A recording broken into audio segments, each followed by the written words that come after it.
You are watching Profonde TV with host Phyllis Haynes.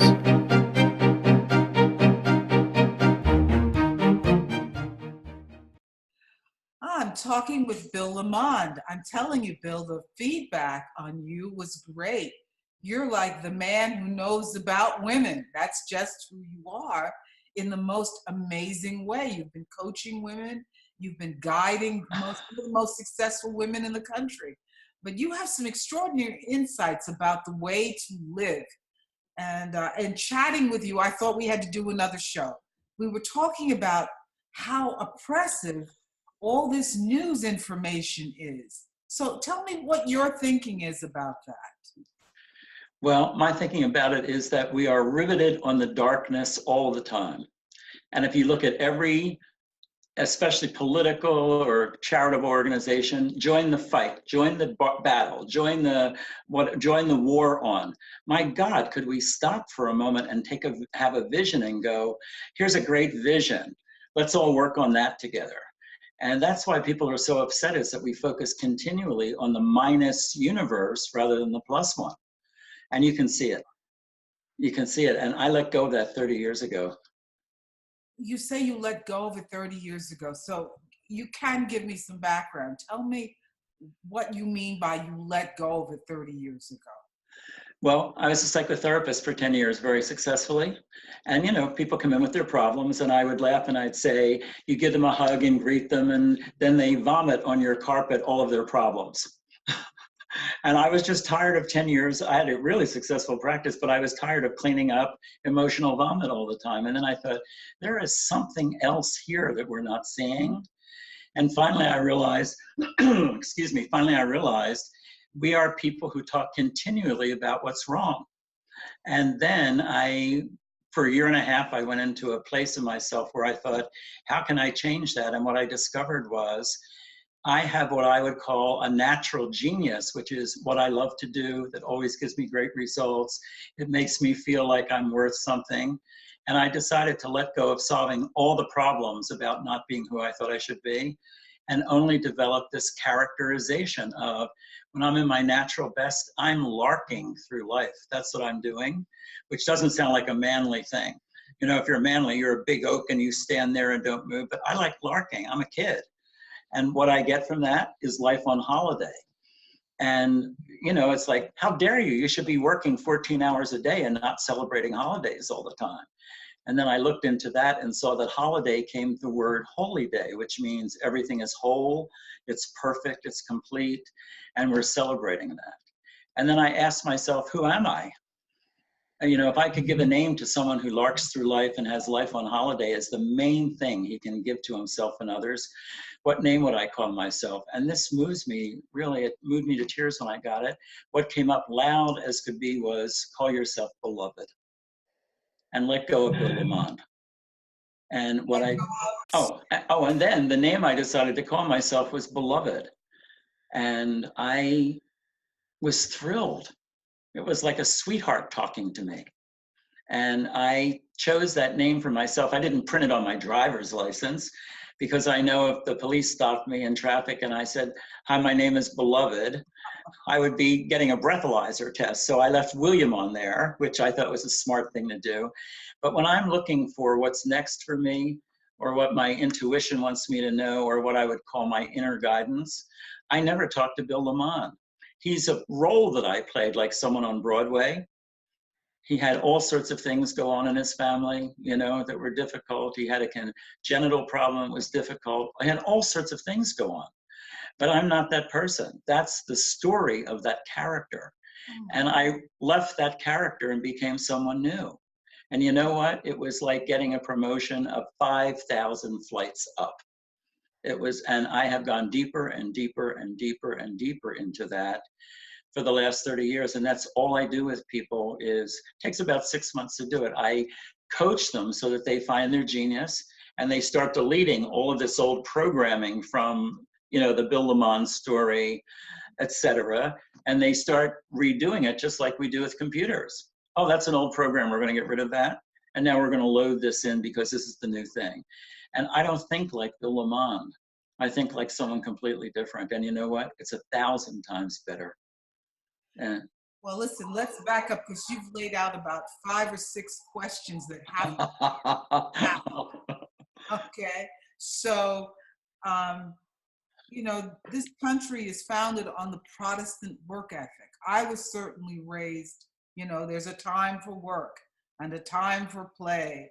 And, early to bed, early to rise makes a man healthy, wealthy, and wise. It seems to be the core underpinning of our belief system. So, how did you manage to grapple with this idea of larking? Were you as productive as a lark, or when you shifted this persona, or did you lose productivity? This may blow some of your people out of their chair, but I don't care about the hard work ethic. I'm done with it because it doesn't have anything to do with my passion. It has to do, I'm 72 and I don't look that, I'm alive. But there are many women who who are left money from their husbands who worked and worked and worked 12, 14-hour days for years and years and years, and then died in their 50s or 60s from a massive heart attack or a stroke or something. I'm done with that. I'm not a warrior. I don't want to fight my way through life. I'm not interested in it. I am here to have the most joy possible because my whole purpose is life on holiday. And that's what I'm here for. And when there's a holiday, people change. They laugh, they have fun, they stop doing this stuff that drives them crazy.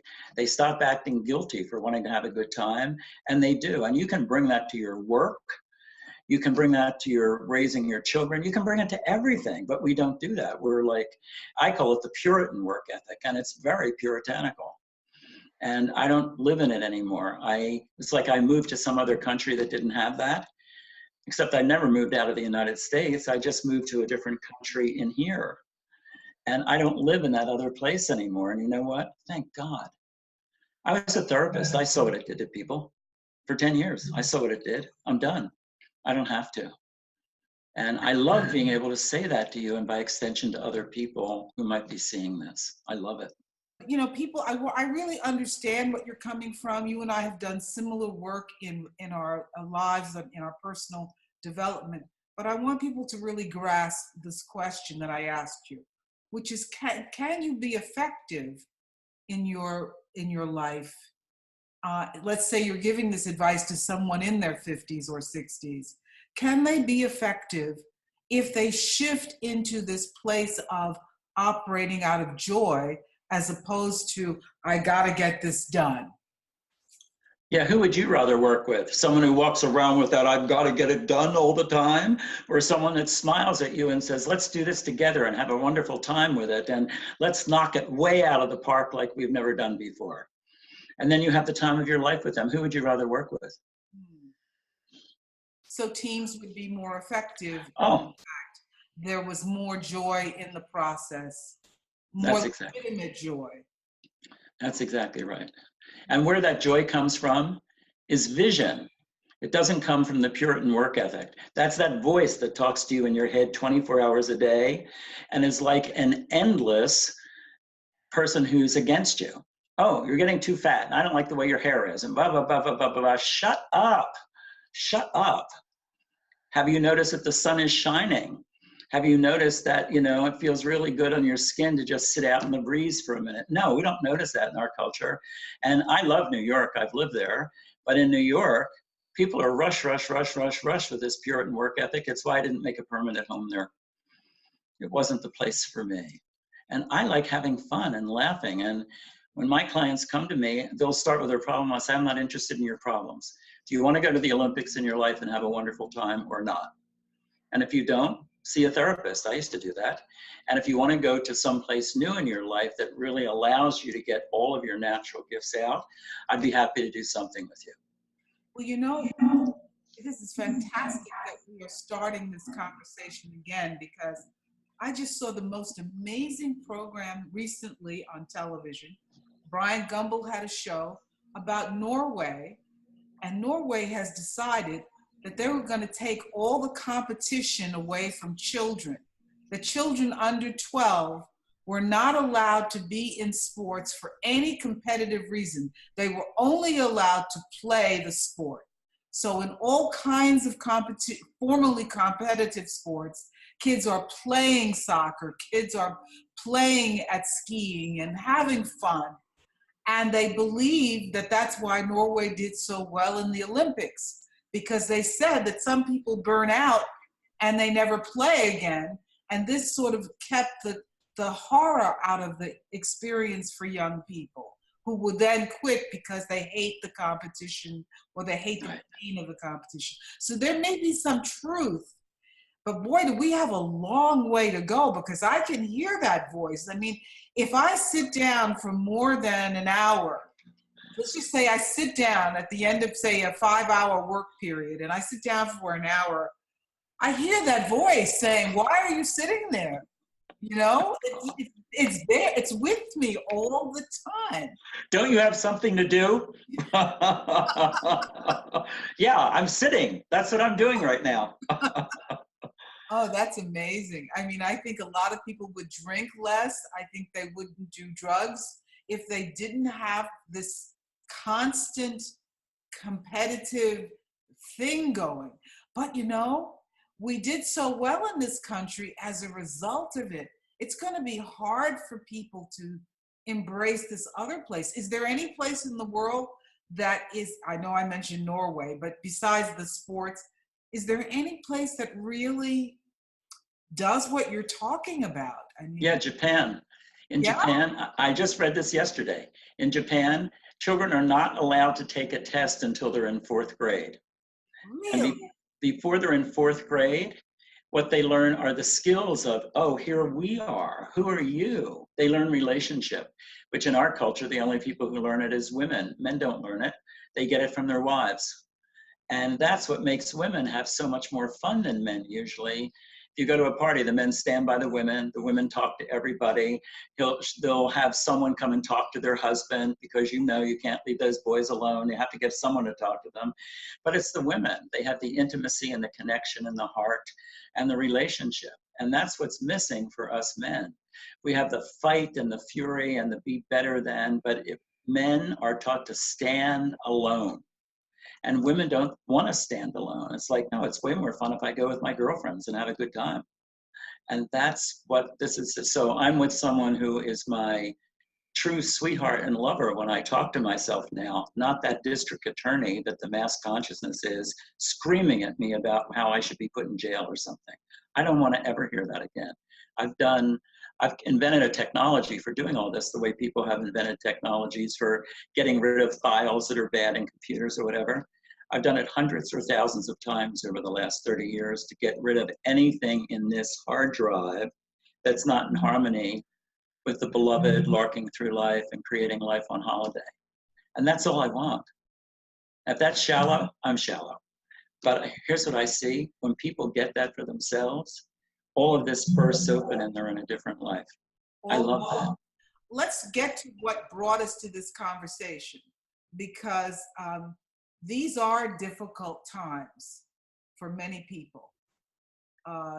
Great concern about the nature of our country, whatever side you are on this, in this argument. Don't we have to be serious about this? You know, there are so many elements of it that are dangerous for all of us. Don't you have to be kind of on alert in order to survive or to function well? That's what that voice tells us. It's a lie. Here's what I know. When I'm radiating my heart and I'm radiating the joy that I feel and I'm radiating my true talent and intelligence, people stop on the street and talk to me. And I can smile and kiss babies if they're in their mother's arms, where a woman would say, like, who are you? You're a stranger. And, you know, I had one woman just hand me her baby and say, God, you're so nice with him. And I lived in New York for a while and no one bothered me at all. I never saw any danger. I never saw anything. Where is the city that everyone is supposed to be so terrified in? I didn't have it. And the reason is I'm putting out a different energy. And if you put out the energy of darkness, you get darkness. And if you put the energy of fear out, you get other people who will play that game of fear with you, either to make you more afraid or to be afraid with you. We need to stop it. We're the most neurotic culture in the world with that. When Buddha said before Jesus, the truth will set you free. In our culture, If I tell you the truth, it's like, well, I've really always hated you, Phyllis, but I haven't told you so. Now I'm telling the truth. I'm like, that's your truth? Oh my God. And the truth is not about anyone else, it's about me. So when I tell the truth about who I am, I'm elated, I'm happy. I took some time off from my consulting and took a couple of years off. And I asked I call it my true self, the beloved, what do you want? I've had time off. I don't really want to retire. It's not who I am. If I live to be 600, I could work till I'm 600 because I have fun, which is what most people don't have, and they can't wait to retire at age 32 if they can. And I don't want to. And so it has guided me to open up successive new ways to work with people so that I can work into my 90s. And I don't intend to be one of those people who's shriveled up in a home and, God bless them, I do, But I was talking to an African woman leader, who's a dear friend of mine, and I said to her, well, I'm getting older now. And I said, you know how it is to get elderly, and I start to laugh. And she said, Bill, if you were in Nigeria where she lives, she said, you would never be called elderly, you would be called an elder. And she said an elder, by definition in our culture, is someone who has so much extraordinary experience in living and knowing how to play the game of life so beautifully, that if they are invited to a dinner, they always get to the seat right up front. If they want to talk, they can raise their hand in the middle of a big meeting and say, I have something to say. Everyone will stop. And they're treated like what they are, which are people who actually are Olympic athletes in the game of life. And she said, that's who you are. And I thought, God, this whole thing about older and elderly and da-da-da-da-da, I feel like, and my true self said, I'll live to be about 92, about 20 more years. And I plan to go out having the time of my life. That's what I'm going to do, because I don't plan to be elderly. I get that. And how do your clients react at first? I mean, when you bring this idea forth, do they cling to their old ways, or do they kind of lighten up and let go? Well, they don't cling to their old ways, but that machinery in them does. And that's why I had to invent something that over time, just like they do at Microsoft or Apple or whatever, can delete that programming. And believe me, there's thousands of pieces of that. But it's not a small thing like, oh, I'll go to a workshop this weekend. You know how that is in the workshop crowd. I went this weekend, I had a big epiphany. 2 weeks later, I'm back in the workshop because I didn't really get it and I forgot and da-da-da-da-da. It's like, hello? I don't want that. For me, it's like the Olympics of life is, could you have the most extraordinary happy life in the world? Not could you suffer the most? And can people suffer the most? Oh my God, we have Olympic champions and suffering all over the place. Neurosis and, addiction and all of that. But can you actually live your life having the time of your life and appreciate it deeply? And to know that whatever it is that you're supposed to have as the beloved larking through life and creating life on holiday, if you only open yourself up, you'll see it sitting there. Pick it up and take it. And that's what I've discovered. Okay, now let's get to some technology. I got it. But let's go back to Dr. Freud for a minute. This whole idea did come into being that it was very healthy not to sit on your pain, that you need to talk about the pain. Because men are notorious for not really sharing their pain. I know. So is it healthy to sit on it, or should you talk about it? I've invented a technology that handles it, which is that I know how you do the process that gets you the truth of your being. Period. What kind of a telephone do you have? Do you have a telephone from 1947? Do you?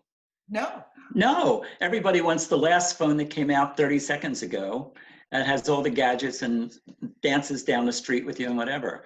Yeah, for me, Freud was fabulous.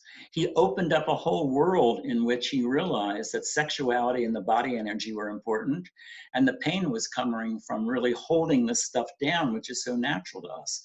I get it. Thank you, thank you, thank you. But now to be working with people as if it's 1900 and we don't know that there's a whole human potential movement for the last 25 or 30 years, and we don't know that there have been amazing teachers who have come on the line to show people how to open up their potentiality, it's like working with a telephone from 1945. You can do it if you want. And my understanding is there are some still people still who go to their therapist 5 times a week for 22 years and talk about it endlessly. I'm going to give you the main principle of the mind. Whatever you talk about with yourself, the mind will hold as important, especially if there's big emotion with it. So if you're going to talk about your pain all the time, you know what will be the most important thing for your mind and its thinking? Pain. I don't want to. You know. And you have this way that you work with people that processes this and gets them to the next level. Here's what I do. I have them discover their genius and tell them, Bill Lamond, I didn't give myself that name, but I was given a whole inheritance with it. Oh, you're a white male, you're white, you're male, you're Irish, you're blue collar, you're Catholic, you're this, you're that, da da da da da. And my parents gave me a name to suit that culture. Thank you, that was good. But then I wanted to live my own life. And I realized so much of that culture, it's not a bad culture, but so much of it was not who I am. So I did the things that people do when they realize that. And here's what I did.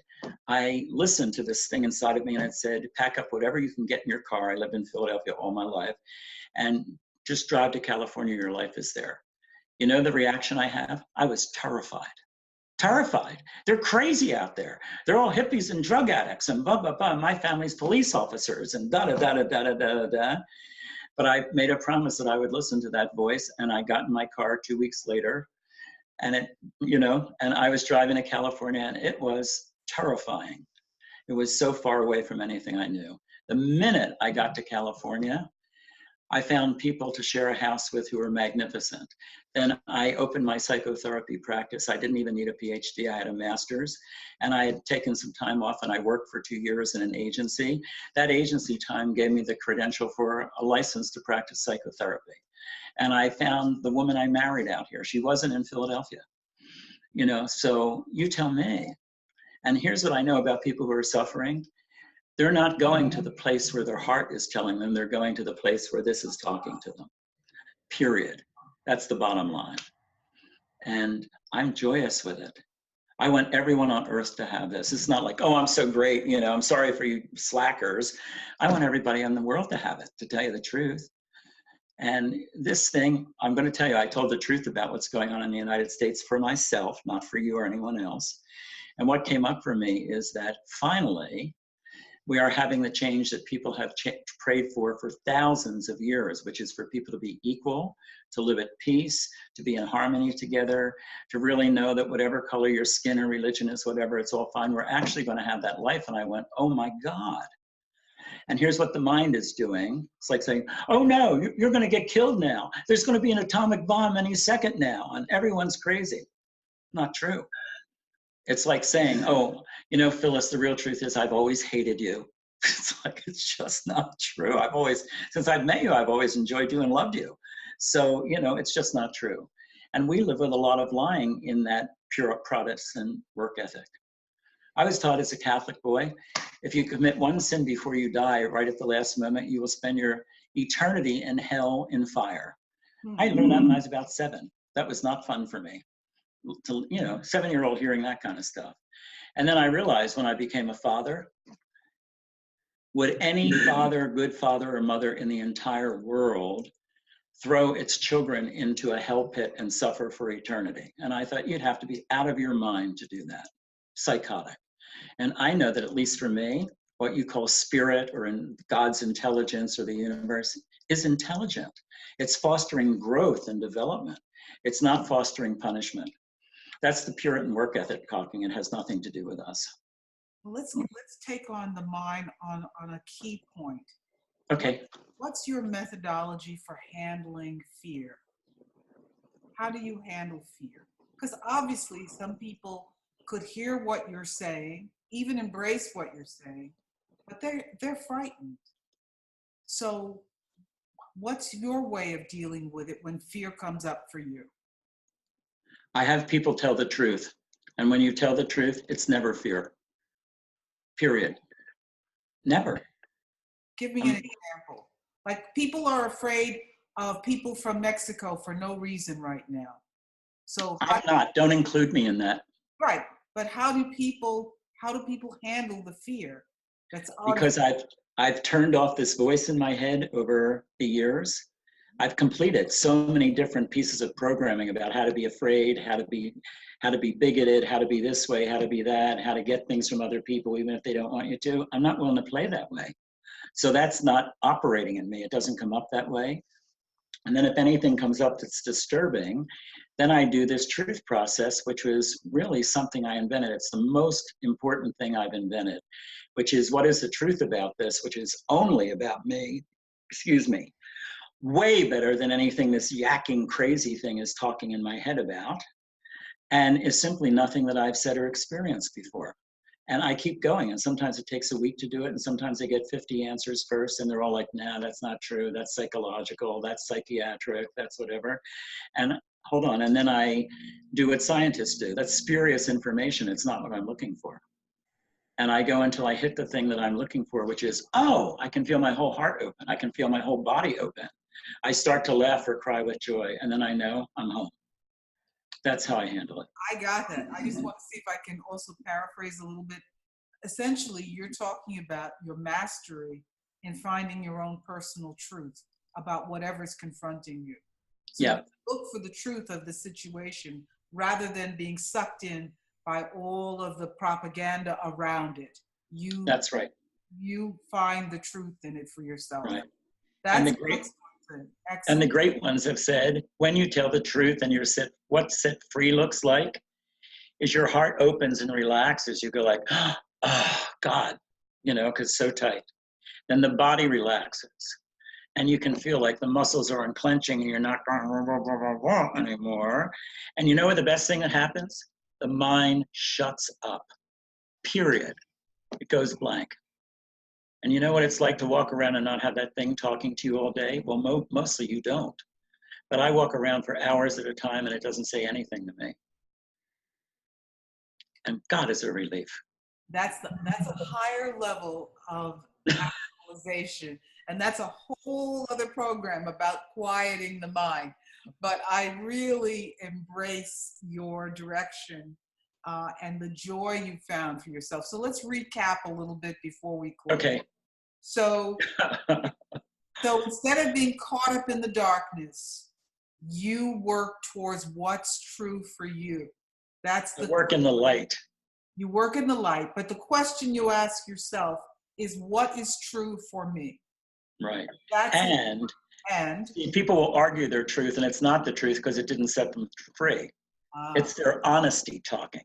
I honestly hate you. It's like, geez, that's no truth in there. The only way you can tell you've told the truth is when the heart opens, the emotion starts flowing beautifully in you, the body relaxes, and the mind shuts up. If you don't get those three together, you haven't told the truth. It's a mastery to do that. Mastery. I would say.